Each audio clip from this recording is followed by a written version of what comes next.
Tonight, the moon will rise full and round, and you will probably glance at it for 3 seconds before going back to whatever you were doing. Maybe you will take a photo. Maybe you will not even notice it at all. But for most of human history, that same moon rising in that same sky did not inspire poetry. It did not light up Instagram. It triggered something in ancient humans that archaeologists are still digging out of the ground and struggling to explain. Deliberate, organized, repeated across every continent on Earth by people who had never met each other and had no way of communicating. The same rituals, the same timing, the same moon. These were not frightened primitives acting on impulse. These were intelligent, socially complex human beings who built entire calendars around the full moon, who prepared for these nights weeks in advance, who in many cases killed for them. When you understand what actually happened on those nights, you will never look up at a full moon the same way again. Let's start with the bones, because the bones are where this story begins. In 1908, in a cave called Shanidar, in what is now northern Iraq, archaeologists found something that stopped them cold. A Neanderthal burial site, roughly 65,000 years old. That alone was remarkable. The deliberate burial of the dead suggests grief, ritual, belief in something beyond death. But it was what surrounded the body that nobody could explain. Clumps of pollen from 8 different flowering plants had been placed in the grave, not randomly scattered, arranged. Someone had gathered flowers and laid them carefully around this body, tens of thousands of years before written language existed. But here is where it gets stranger. When researchers analyzed the placement and the specific plants chosen, they found that several of them had known medicinal properties. Ephedra, groundsel, yarrow. These were not decorative. Someone understood what these plants did to the human body, and they placed them with the dead deliberately.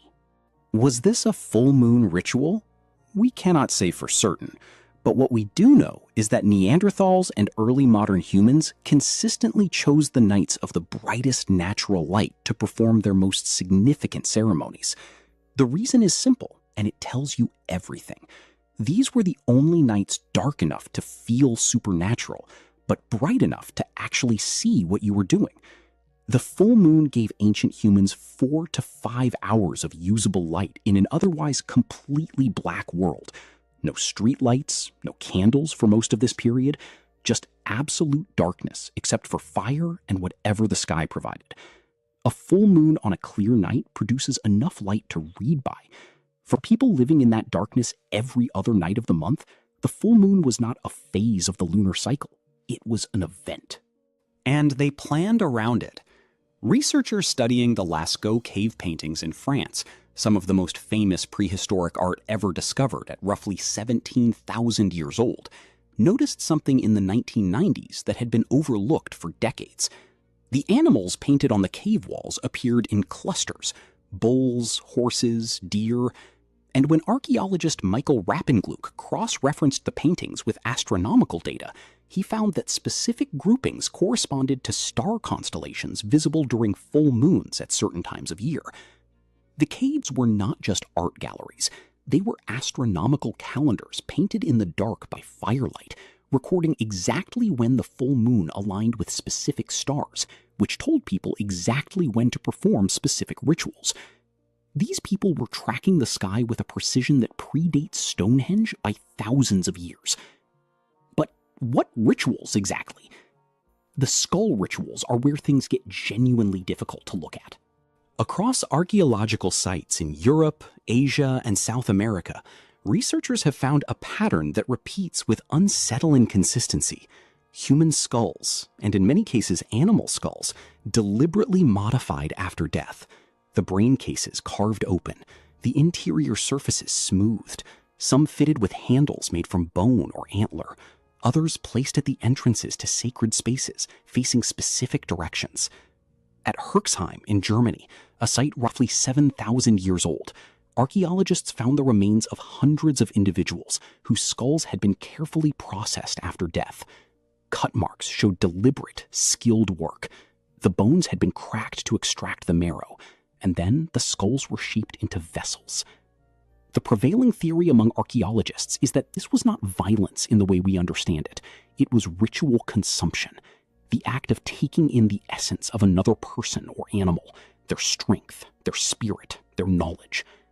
And the timing of these rituals, at sites where evidence allows for astronomical analysis, consistently points to periods of the full moon.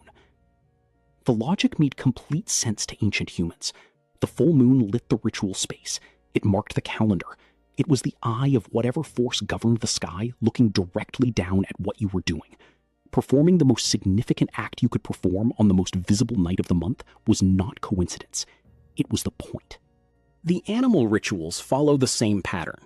At Göbekli Tepe in modern Turkey, a site that rewrote everything we thought we knew about early human civilization, archaeologists found monolithic stone pillars carved with animals, arranged in what appear to be ritual enclosures.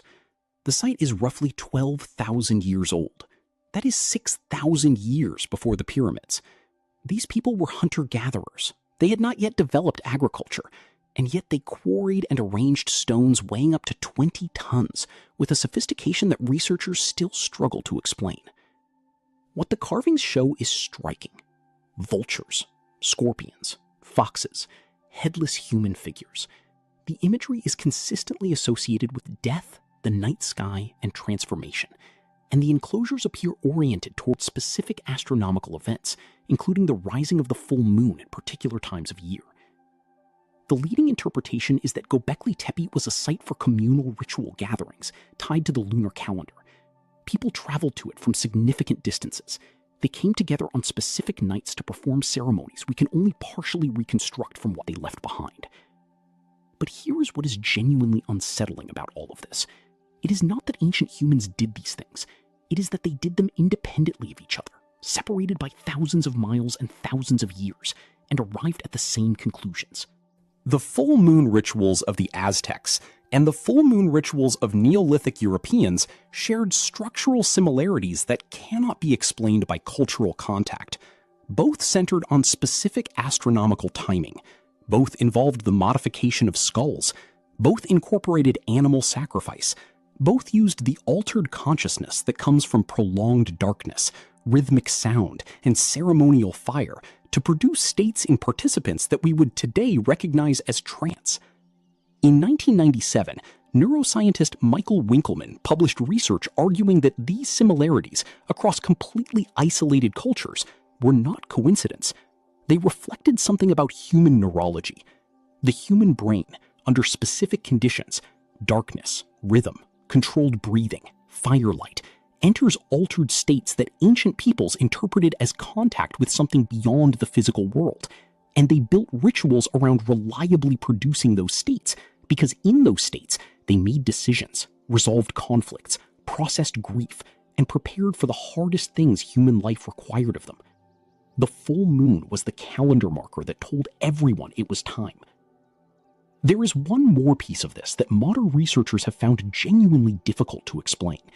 The consistent cross-cultural association of the full moon with the dangerous, the transformative, and the barely controllable runs so deep in human prehistory that researchers have started asking whether it has a biological basis.